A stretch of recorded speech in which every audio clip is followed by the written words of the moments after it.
Then came across a story from a 1948 issue of Fate magazine that seemed to confirm all my conclusions to be correct. It tells of a story obtained by a Navajo Indian from a Paiute elder. This was only 1 year after the Roswell incident, and apparently there were many silvery balls and other flying objects seen in the desert by the Indians during that time. And the Navajo gentleman tells a story related to him upon asking the Paiute about these flying objects. He describes an advanced people with high technology that had flying machines and built underground cities into the Peniment Mountains, which surrounded Lake Lahontan at the time. The following is excerpted from this story. You asked me if we heard of the great silver airships in the days before white man brought his wagon trains into the land.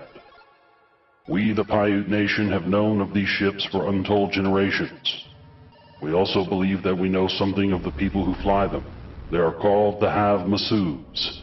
Who are the Have-Masuves? They are a people of the Peniment Mountains, and they are as ancient as the land Tomesha itself. You do not understand, of course not. You are not a Paiute. Then listen closely, and I will lead you back along the trail of the dim past. When the world was young, in this valley, which is now dry, parched desert, was a lush, hidden harbor of a blue water sea which stretched from halfway up those mountains to the Gulf of California. It is said that the Have-Masuves came here in huge rowing ships. They found great caverns in the Panamints, and in them they built one of their cities. At that time, California was the island which the Indians of that state told the Spanish it was, and which they marked so on their maps.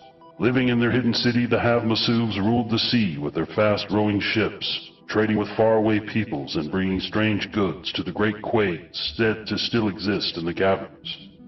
Then, as untold centuries rolled past, the climate began to change. The water in the lake went down until there was no longer a way to the sea. First, the way was broken only by the southern mountains, over the tops of which goods could be carried. But as time went by, the water continued to shrink, until the day came when only a dry crust was all that remained of the great blue lake. Then the desert came, and the fire god began to walk across Tomesha, the flaming land. When the Have-Masuves could no longer use their great rowing ships, they began to think of other means to reach the world beyond. I suppose that is how it happened. We know that they began to use flying canoes. At first they were not large, they were silvery ships with wings. They moved with a slight whirring sound and a clipping movement like an eagle. The passing centuries brought other changes. Tribe after tribe swept across the land, fighting to possess it for a while and passing like the storm of sand. In their mountain cities still in the caverns, the Have-Masuves dwelt in peace, far removed from the conflict. Sometimes they were seen in the distance, and their flying ships were riding on the snowy white animals which took them from ledge to ledge up the cliffs.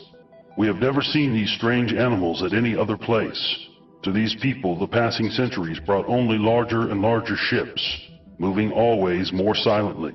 Once in the not-so-distant past, but yet many generations before the coming of the Spanish, a Paiute chief lost his bride by sudden death. In his great and overwhelming grief, he thought of the Have-Masuves and their long tube of death. He wished to join her, so he bid farewell to his sorrowing people and set off to find the Have-Masuves. None appeared until the chief began to climb the almost unscalable Panamints. Then one of the men in white appeared suddenly before him with a long tube and motioned him back. The chief made signs that he wished to die and came on. The man in white made a long singing whistle and other Have-Masuves appeared. They spoke together in a strange tongue and then regarded the chief thoughtfully. Finally, they made signs to him, making him understand that they would take him with them. Many weeks after his people had mourned him for dead, the Paiute chief came back to his camp. He had been in the giant underground valley of the Have-Masuves, he said, where white lights which burn night and day and never go out or need any fuel, lit an ancient city of marble beauty. There he learned the language and the history of the mysterious people, giving them in turn the language and legends of the Paiutes.